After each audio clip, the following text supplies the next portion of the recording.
Okay, so welcome to Moving Forward Talk with Diana. The purpose of this platform is to be used as a motivational tool. We want to continue to encourage others who have experienced and are still experiencing risk factors that could be hindering them from achieving their goals, those who have given up and trying to become a better person, those who allow themselves to be conquered by situations beyond their control, and those who are allowing research prediction to dictate their future. We want to encourage them to move beyond past hurts, past failures, doubts, without limitation on their capacity to do so. So tonight we have Mr. McCoy Clarke.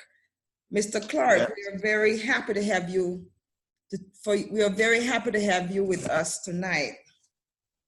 thank you. Thank you. I appreciate it. It's a Right, pleasure. that you are very busy, and we appreciate you taking time out of your busy schedule to be not only a guest, but our first guest on Moving Forward Talk with Diana. And What? I'm the first one? you're the first guest. What? I'm special. Very special, and we appreciate it. Nah, Um, thank you. I appreciate you. you're welcome. And I'm looking here at your bio. You have a very impressive bio, but I will let you elaborate on your bio once you start. So this week, Yeah. your topic will be, when did reality hit? And before we go any further, Mr. Clarke is a professional heavyweight boxer, a musician, an actor, and a teacher. Mr. Clarke, tell us a little about yourself. Elaborate for us on your achievements. All right. For me, I would just say that coming from Jamaica at the age of 11 and grew up in the Bronx, came to the Bronx in 1992, Mhm. and then Jersey City in 1999. And the road was not easy. I started out subbing, and I tell myself that even as a sub, I would carry myself as a certified teacher. So I remember years of working as a sub, and people thought I was certified because of the way I carried myself. As one of my Trinidad brethren would say, what was the word? I'm trying to remember the word, but basically, the first impression is your last. Right. So my mother, big up to Sharon from Pine Square. She always made sure my clothes is ironed, nice and clean, and I always go to work dressed to impress. So I know that your presentation is always a good thing. Right. So once I became certified, I started working, and then 2010, a little tragedy happened, and it led me to start boxing. And in the boxing world, I basically went through the amateur ranks, won 2 golden gloves, 1 diamond gloves, went to the final 6 times. And then I said to myself, because my age, because a lot of people consider me old in the boxing world, I started at 29. Right. So they were laughing at me at first, but after 6 finals, they realized that this guy's serious. So when I became pro, my coach was kind of discouraging me because he was saying you need more experience because I had less than 20 fights as an amateur. And if you guys know about Mayweather and those great guys, Mike Tyson, they had over 50 to 100 amateur fights. Mayweather actually have, I think, 37 to 40 something, but that's still a good experience. Plus, he started at 8. So long story short, I turned pro, and I just did my 8 pro fights last Friday. And, that's my rundown as far as boxing music. I've been doing for years. That was my first passion. And David Levy played 2 of my songs on the radio when I was in college. So that was one of my biggest things. Caribbean International Network played my video in Jamaica. And Backyard TV played my video at Freedom Man too for a few months. So it's like music was something that I say it was my first passion before boxing. But boxing, Mm-hmm. And you was not to gonna cut you interject? off, when you talk about boxing and how the coach somehow doubted you, it reminds Yeah. me of when my guidance counselor really put Mm-hmm. a damper on my educational journey. And then I told myself then, and I'm sure you told yourself, that when they say that we can't, then we owe it to ourselves to prove that we can. There it goes. There it Mm-hmm. goes. I got a good one for you. You ready for this one? Mm-hmm. When I first started boxing, I trained for 2 or 3 months, and he said to me, I said to him, as a tournament coming up, I said, I'm ready. He said, no, you're not. I said, yes, I am. No, you're not. Yes, I am. He's like, you know what, Clarke? You're a grown-ass man. Go ahead, sign up. I signed up. He didn't believe I was going to sign up. Mm-hmm. And I remember there's guys there in the gym that I was training for years but never fought before. They themselves started talking about me. They were like, man, who you think he is? But I had to really shut one of them up and tell them, like, I am who I am. Like, I am who I where I am. come from, Mm-hmm. yes, where I come from, we don't just talk about it. We be about it. We're about it. So what I did, I trained and I signed up. My first fight, I had 3 fights in 1 month, and my coach was like, Clarke, you know you had 3 fights in 1 month. He's like, I'm so proud of you. And what's so crazy about it was that I went to the finals. My first time out, after he said I wasn't ready, I went to the finals. I lost in the finals, but it's the fact that I was in the finals my first time out. Right. That's just shows strength. Now, before we go any further, what we have seen and what we have heard is that and it has been proven, our background has a lot to do on our future. In terms of, you'll hear that if you're from a single parent home, if you're from low income family, if you have low academic achievement, then it's more likely, or it's highly likely, that we will not attain certain things in life. I don't want to say we won't be successful, because we know success is measured. So tell us a little bit about your childhood growing up. Did you experience any risk factors that society says if you have at least one of those, it is highly likely that you'll end up on the other side? We are in the juvenile justice system or in the criminal justice system, or just not being a productive citizen. I would say my mother had 4 boys, and I was the oldest. My father, I think when I was a baby, I remember he always was away. He was already in the States. So I remember when I was seeing my father, it was like he'll come to visit Jamaica and then he'll disappear. And then when I came to America, I was like, okay, now I'm gonna get to see my superhero. Because for every kid, they look at their father as a superhero. Right. I used to hear stories about him.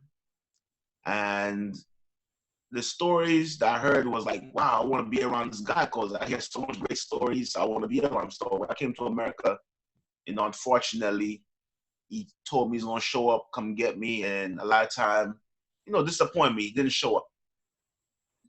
It got to a point where there's certain things he said to me that I could say up to today, it's still pushing me. Because, as a kid growing up, when you look up to someone and then they disappoint you over and over again, after a while, it develops anger, And for me, I used that anger and I put it in one of my songs. And I remember the first time he heard it, I wrote a song for him, but he couldn't hear the lyrics. So when I finally sit in the car with him and he heard the lyrics, it was quiet, real quiet in the car. Like nobody said anything, because in the song, I talk about the night he got shot, because my father got shot in the head, but he lived through it. But in the song, I said to him, the night you got shot, I wasn't too sad. And I said, that's true story. That's real talk. Come on, Dad, let's take this walk. So I remember the night he got shot, the relationship between me and him was so bad that he was so bring to school the next day.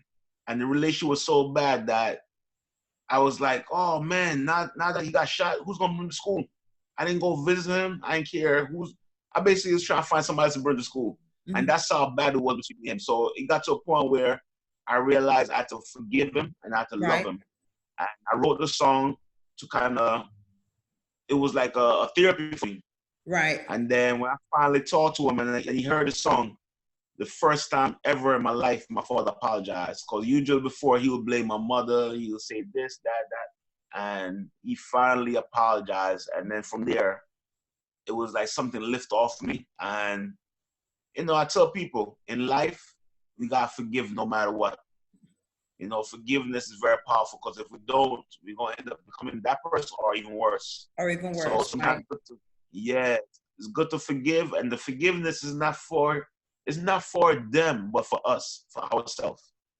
So it's good to let go and let God. And that's something not to say my mother taught me from a young age. Like she always say, God first, education second, and everything else will come. So Right. that's something that I put in my everyday living. Before I go to work, I get on my knees and pray. Before I go to bed, I get on my knees and pray. So coming up, I grew up with a single parent, but the good thing, I had aunties and uncles in Jamaica that raised me. Mm-hmm. My grandparents, God rest her soul, she passed away now, that raised me.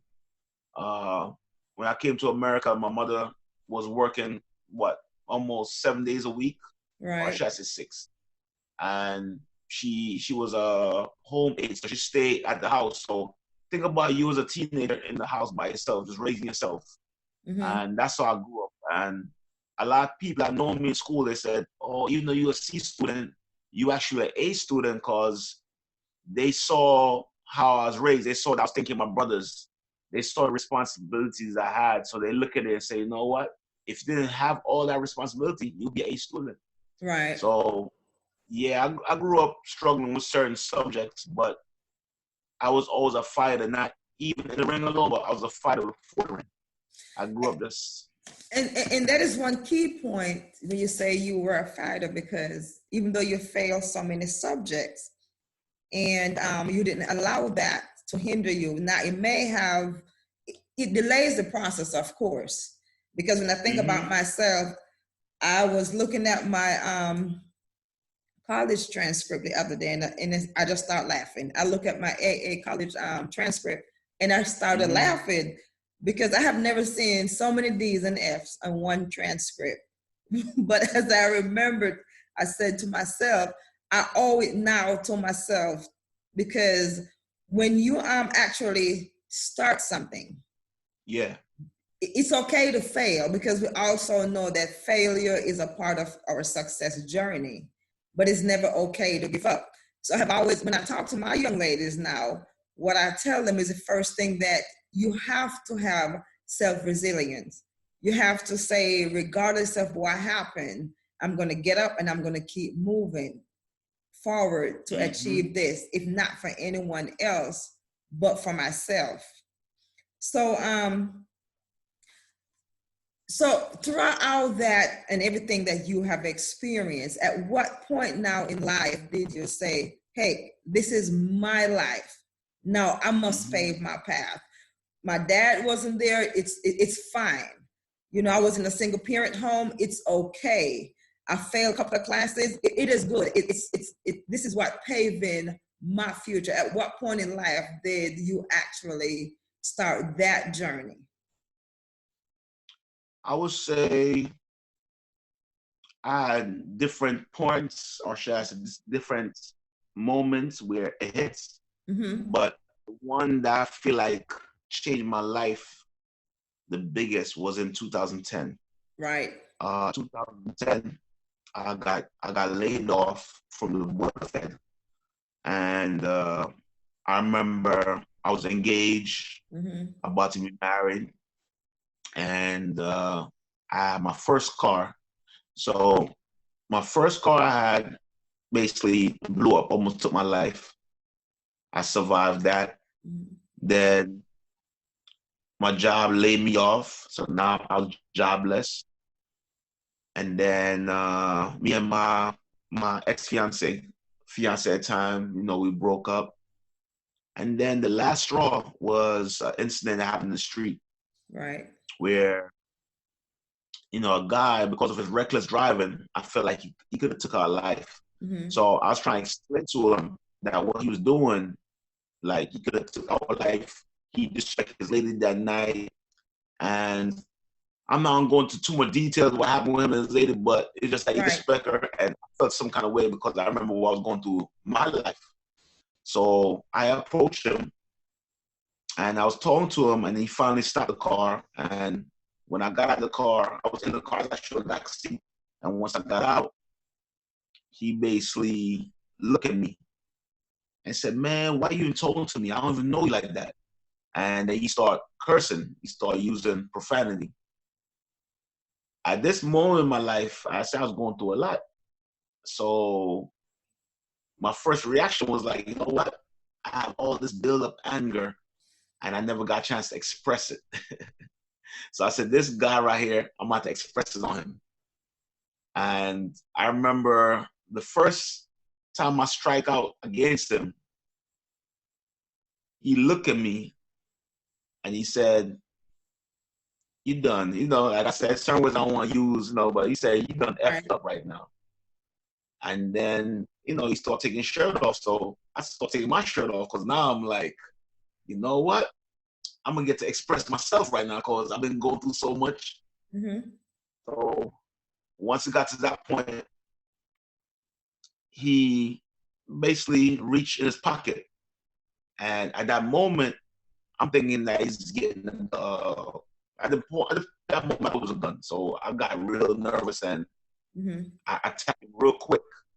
And once I got close enough to him, I realized it was a phone. Oh. And then I realized at the moment, like, oh, wow. Like, you know, and Right. because it was a phone, he's trying to make a call, basically take the call to someone. So I slapped the phone out of his hand. And then, I laid my hand on him again. So he looked at me and said, "You just slapped my phone out of my hand." And I said to him, I said, "You're not call nobody." I said, "You know, you're around with you're not call nobody." So once I said to him, he looked at me like what? Like this. So I remember putting my head in his chest because now this guy's bigger than me. I'm like, why is he not fighting back? Mm-hmm. He just kept up. So I remember laying my hand on him one more time, and I said, "Shut up." I said, "One more thing." I said, "Shut up." I said, "Don't say nothing again." So as I said to him, my friend now was there, one of my friends, he said, he looked at him and said, "Look, man, you're a grown ass man. Why keep letting this guy put his hand on you?" And he looked at the guy, my friend, and said, "Oh, I'm loving it. I'm eating it." So when he said that, I look at him, I said, "You loving it?" Mm-hmm. So I decide, since he loved it, I said, let me give him one more, which it was bad. At the moment, I thought it was good, but that's what helped change my life, right? Right. So I remember him keep saying this to me. He said, "You effed up, man. You better kill me right now." So in my mind, I'm like, kill? Like, I'm not trying to kill no one. Mm-hmm. I'm just trying to express myself because I'm going through a lot in life. And you that could have took my life tonight, I say, you know what? I gotta make an example out of you because you were very disrespectful. So to fast forward the whole thing, he got to a point where him and his friends were showing up at my other friend's mother's house, trying to get information where I live, where I work. And I called him. I remember my other friend staying in Atlanta, you know. Shout out to Graham. He's doing 15 years right now, you know. It's unfortunate, but he stayed in Atlanta and called me and said, you gotta fix that. He started telling me who did I know. So Right. once I heard who he know, I said, okay, give me his number, and I called him. And once I called him, the guy was not trying to hear it. He was like, "Where are you?" He said, "Where are you?" So I'm like, "Look, I'm called to apologize." He's like, "Nah, I don't want to hear that."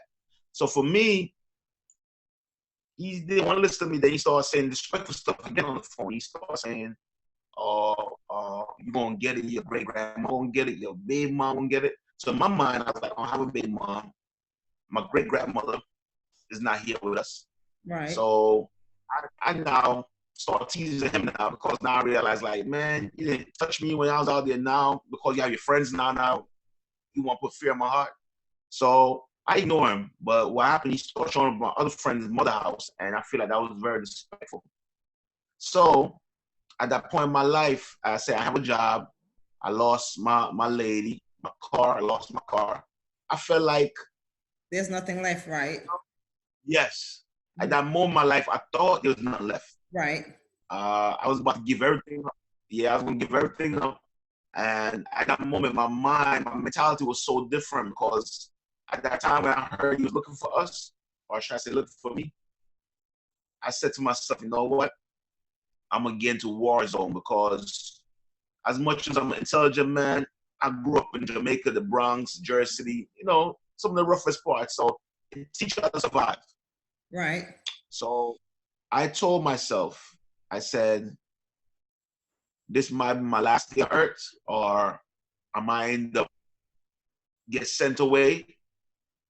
But I was like, I'm not gonna let this guy drive fear in my heart, because I tried to apologize, but he wasn't trying to hear that. But now he's doing it the other way. So the day when we decided we was gonna meet up, I remember getting my knees and pray. Mm-hmm. And then once I got my knees and pray, my phone rang. And once my phone rang, it was my friend. And my friend called and he said, they're back outside. So I told my friend to put him on the phone. And once he came on the phone, I was like, yo, because I thought he's going to talk that rough talk. So I said, let me give him a little patois. So he came on the phone and he was like, hey, man, I'm calling to apologize. Mm-hmm. I said to him, I'm shocked. So I said, no. I said, I need to apologize. I should never put my hands on you. So he said, no. He said, stop right there. He said, you're humble dude. You're a good guy. My friends told me that basically his friends told me he disrespected me by putting his hand in my face and everything. So then he said to me, he said, I just want to know one thing. He said, I want to know why you slapped me so many times. Mm-hmm. And that's the moment I explained to him what I was going through in my life, why I did what I did, which was totally wrong. But I could tell you that situation is what made me start boxing. Right. And then that situation, God basically restored my job. Ever since then, I started taking life more serious. Like I started realizing, yeah, I could hear it, dog, but it's all right. Yeah. Yeah, but long story short, right? Mm-hmm. After that situation, I just became more disciplined, and I just started walking closer with God. Right. And ever since then, you know, things just been going up, like up, up, up. And I could say this real quick too, that I just talked about failure earlier. A motivational speaker I listened to a couple weeks ago said, we got to continue to fail our way to success. Right. Fail our way to success. And that was so powerful because that's what been happening in my life. From me taking out loans I shouldn't have took out, but I failed my way through it. And through it all, basically things got better. It wasn't permanent, it was temporary. Okay, so and I'm listening to at that point, and it could have turned out otherwise, because you know, some of us, and sometimes it's just in our minds that if we escape it once, we can escape it again. And even Mm-hmm. though you escape this, some of us who probably have nothing to lose per se, has no social tie, no social ties to anything.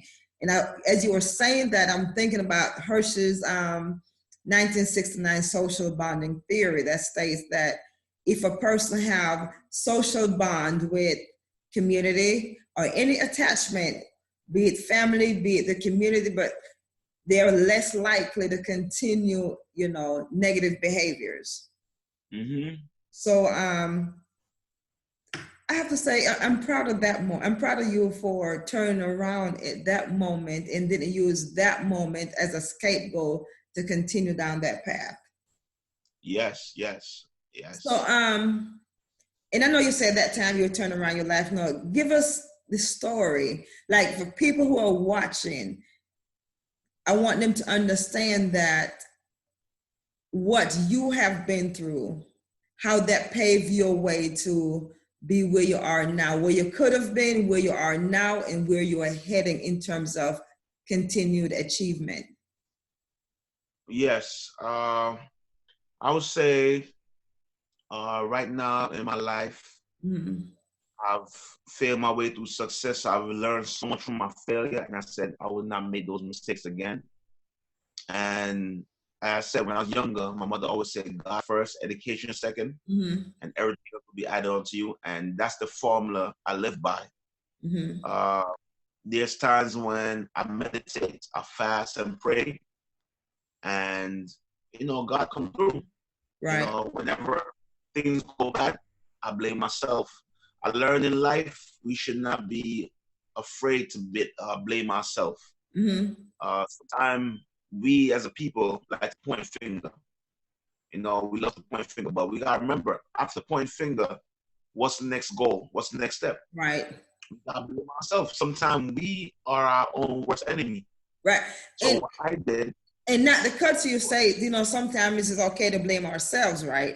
So that's just basically taking responsibility for our own action and see how we can't undo the little wrong things. We can't undo those failures, but then we can move forward from them in a more positive light.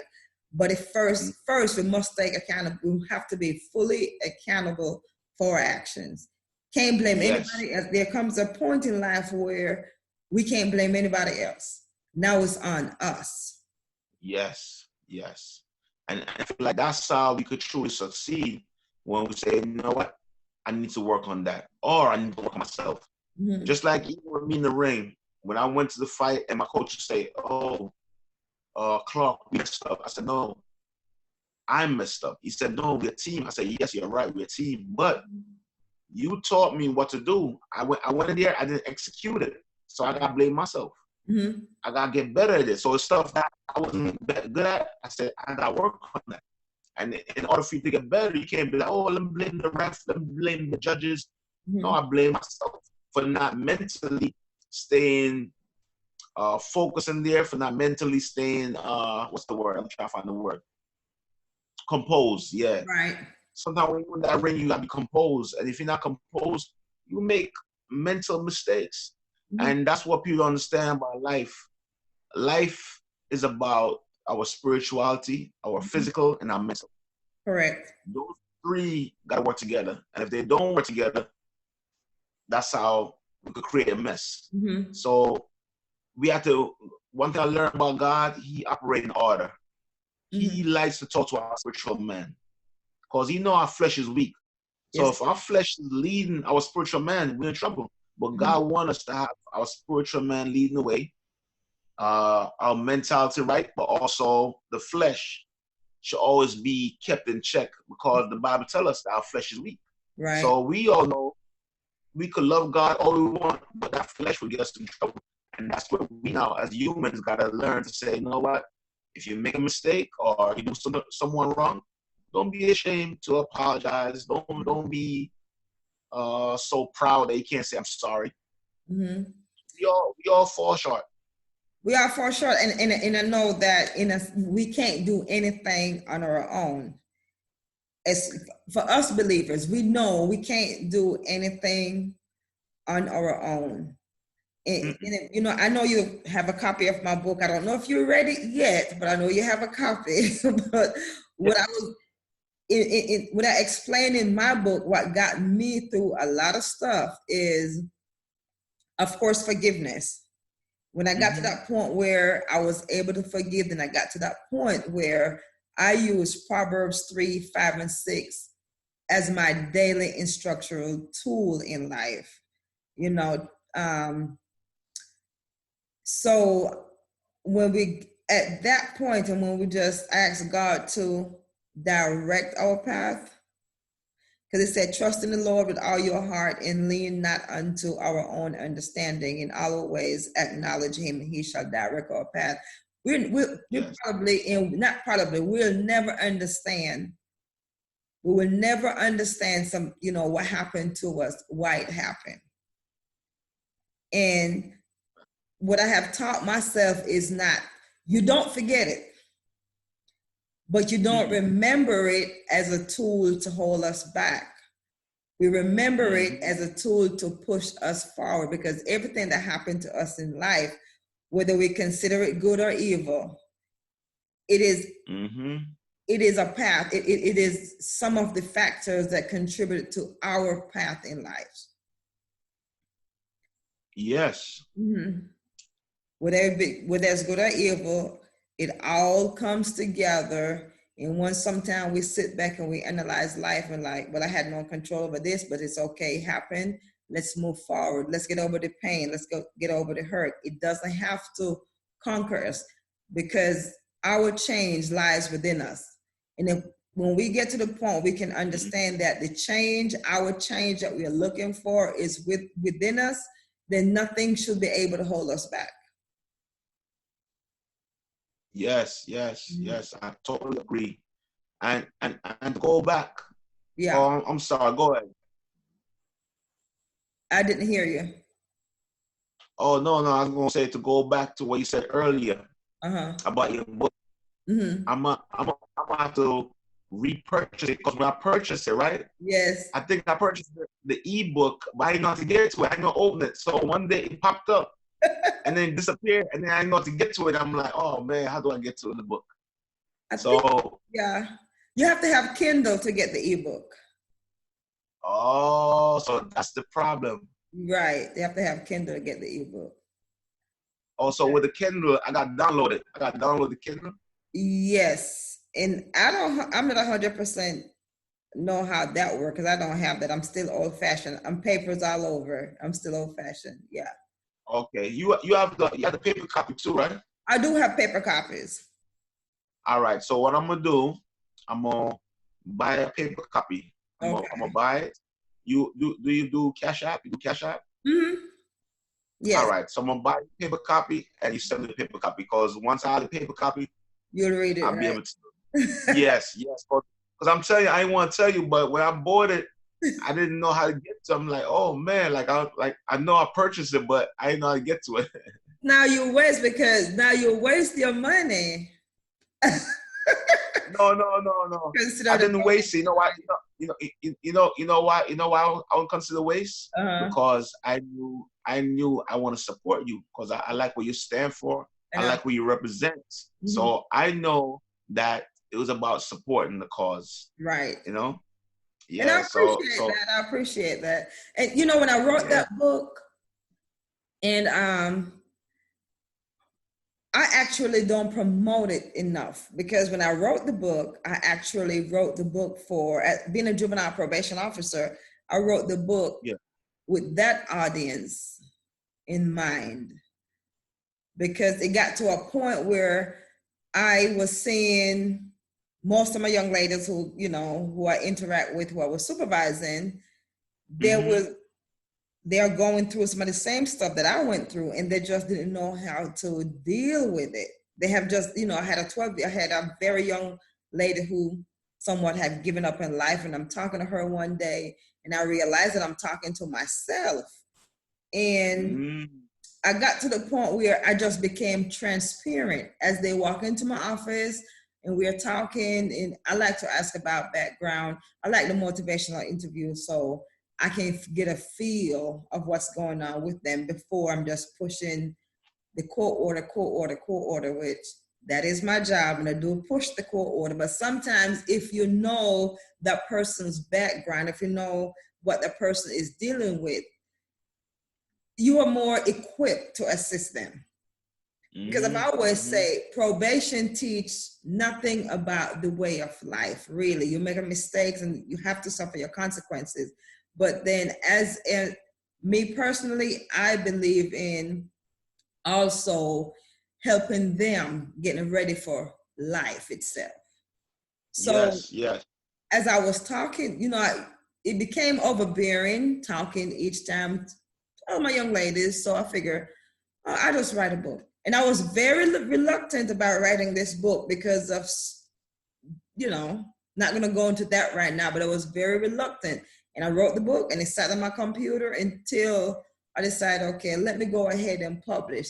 So my goal was to publish, and I was going to be my number one supporter because I was going to buy my books. And each of my young ladies who walk into the office who I know that could benefit, because I'm asking them, are you going to read it? It's free for you monetarily. It's free. but I want you to read it. And I want you to write me an essay so I can know that you read it. I read it, miss, I read it. And I have been doing that, and I hand them out a copy. But I must say now, after the book was published, and I have quite a few adults who's like, oh my God, this helped me so much.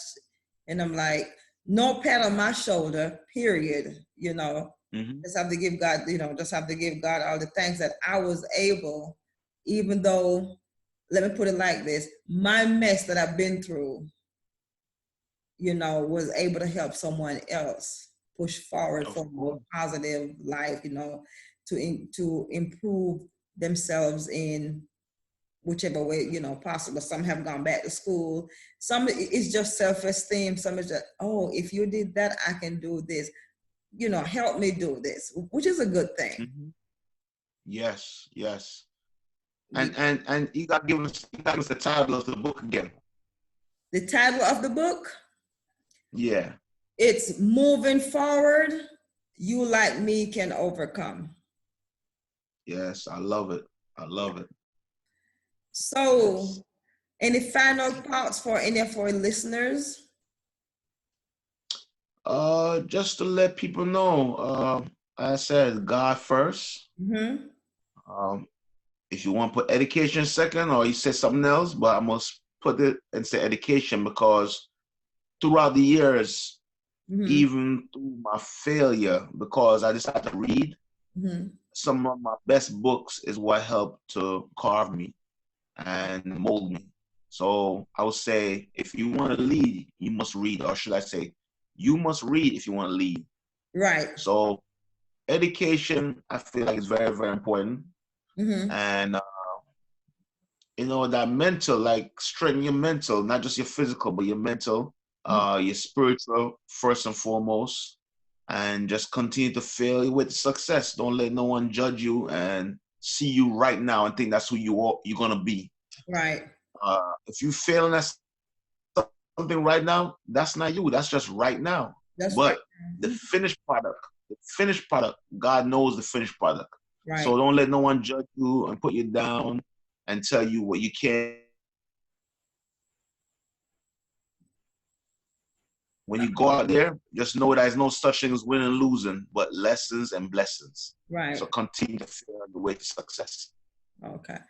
Great. It was nice to have you. And for our listeners, if you have, I know everyone have a story, but if you are comfortable enough to share your story as a motivational tool to help others to strive for a better them, please contact me so we can schedule a time and date so we can have this conversation. And remember, our change lies within us, and put God first and everything else will fall into place.